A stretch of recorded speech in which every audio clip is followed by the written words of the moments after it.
Oi, gente! Hoje eu trouxe para vocês as 10 histórias mais curiosas da história do cinema brasileiro. Você vai se surpreender.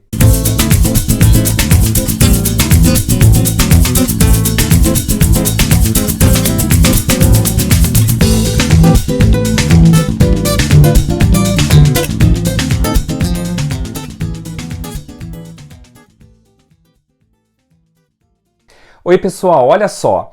Esse episódio é dedicado às 10 coisas mais curiosas, trágicas, engraçadas, felizes e infelizes da história do cinema brasileiro.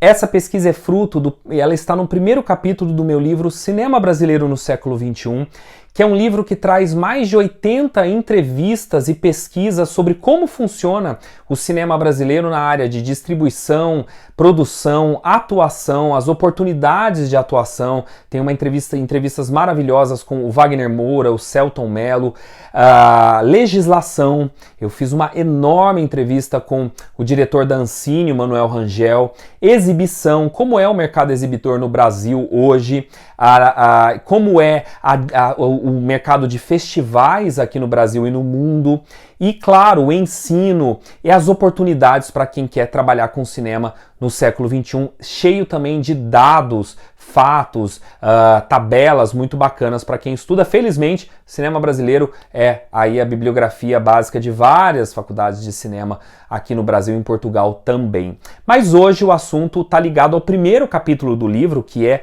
a história do cinema brasileiro. Eu fiz uma seleção para você dos 10 fatos mais curiosos. Olha, o 10º fato mais curioso é que o cinema brasileiro nasceu em 1898 nas mãos de um imigrante italiano chamado Afonso Segreto, que teoricamente fez um filme, o primeiro filme, que era algumas tomadas da Baía de Guanabara do Rio de Janeiro.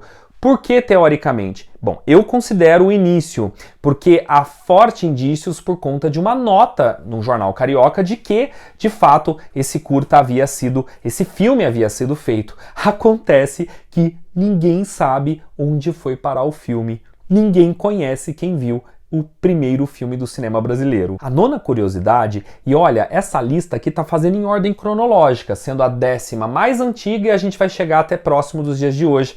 Vou terminar com uma tragédia muito triste do cinema nacional. Mas a nona é também uma tragédia, uma pequena má história, que logo depois do nascimento do cinema a gente já viveu a nossa Belle Époque, a nossa melhor fase. E isso é muito ruim, porque o cinema estava começando no Brasil. E por que nós vivemos tão rapidamente a nossa Belle Époque? Um dos indícios ditos pelo Paulo Emílio Salles Gomes é que porque Hollywood ainda não estava consolidado, os estúdios não estavam formados nos anos 10. Isso fez com que o cinema brasileiro conseguisse juntar as pontas de uma maneira mais fácil. A produção ajudava, ela bancava a distribuição, que bancava a exibição, e o lucro disso ia para a próxima produção.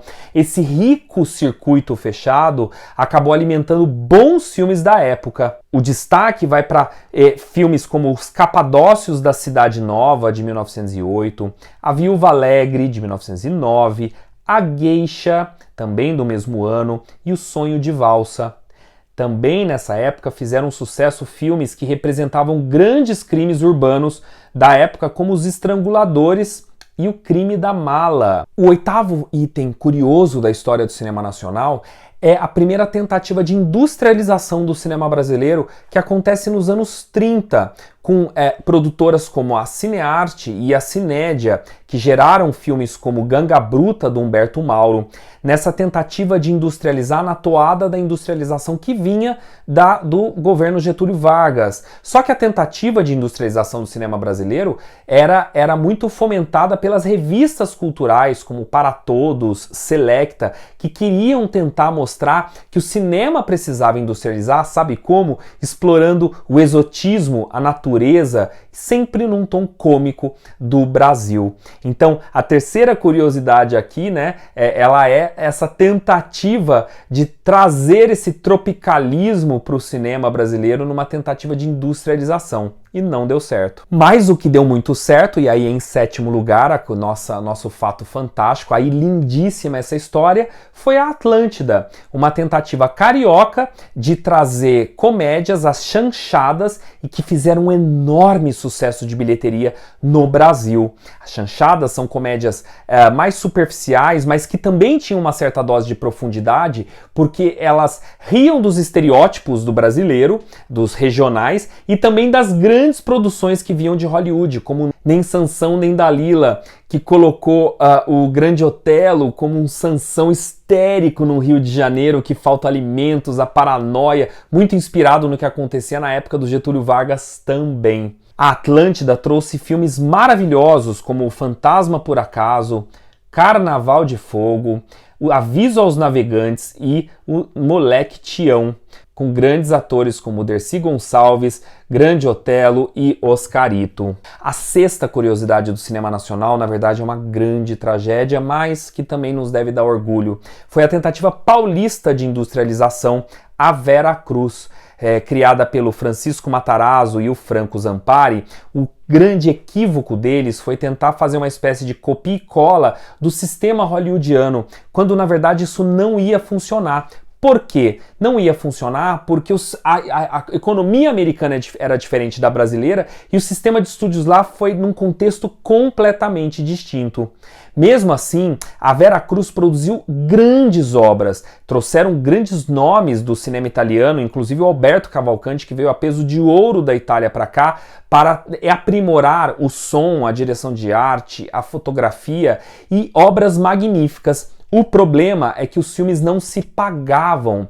E aí a tragédia dessa história é o filme O Cangaceiro, do Lima Barreto, que foi um enorme sucesso de bilheteria que podia cobrir uma parte do buraco da Vera Cruz, só que a Vera Cruz estava tão endividada que ela não faturou um centavo deste filme, que foi o seu maior sucesso, porque antes de estrear ela já tinha vendido todos os direitos para a Columbia Pictures. Essa eu considero, no meu livro, a primeira tragédia do cinema brasileiro. A quinta curiosidade incrível do cinema nacional tem a ver com o grande mestre brasileiro Nelson Pereira dos Santos. Você sabia que ele é considerado um expoente de uma espécie de neorrealismo brasileiro? Eu detesto esse termo, mas a importância é que o Nelson Pereira dos Santos vai ser o estopim depois para o cinema novo, que vai vir daqui a pouco.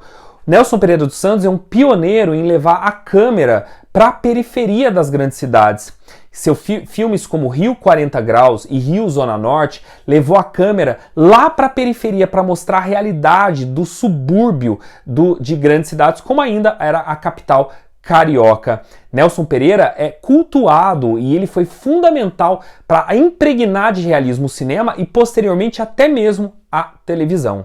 Em quarto lugar está a potência do cinema novo. Você sabia que o cinema novo é o mais importante movimento cinematográfico do hemisfério sul? Isso mesmo, de metade do globo, nós temos o movimento cinematográfico mais importante, mais estudados nas universidades. O cinema novo, filmes do cinema novo foram restaurados pelo Martin Scorsese porque ele amava obras de diretores como Glauber Rocha. O cinema novo leva o Brasil de volta para os festivais e ganha muitos festivais. O movimento foi encabeçado por diretores como Glauber Rocha, Joaquim Pedro de Andrade, Leon Hirschman, Nelson Pereira dos Santos, Roberto Santos, Roberto Pires e o Arnaldo Jabor. Também nós temos uma mulher, a Helena Solberg, que faz parte da minha tese de doutorado. A Helena foi a única mulher expoente do cinema novo. E ela foi fundamental porque ela não foi na toada dos homens de levar a câmera para o interior para mostrar as raízes culturais, sociais, históricas e religiosas do subdesenvolvimento, e ela falou sobre a mulher, sobre a desigualdade da mulher da América do Sul. Fez diversos curtas, diversos longas na América do Sul e nos Estados Unidos, sempre com foco na mulher. Ela foi uma pioneira do cinema brasileiro, ainda pouco conhecida. A terceira curiosidade é o cinema marginal. O cinema marginal, ele vem depois da instituição do AI-5, o Ato Institucional número 5, que calou de vez o cinema novo brasileiro, e foi feito por dissidentes do movimento do cinema novo, como Júlio Bressani, Neville de Almeida, Carlos Rauschenbach, Luiz Rosenberg, Andrea Tonati e o Rogério Sganzerla. Vou usar o Sganzerla como exemplo com o filme O Bandido da Luz Vermelha,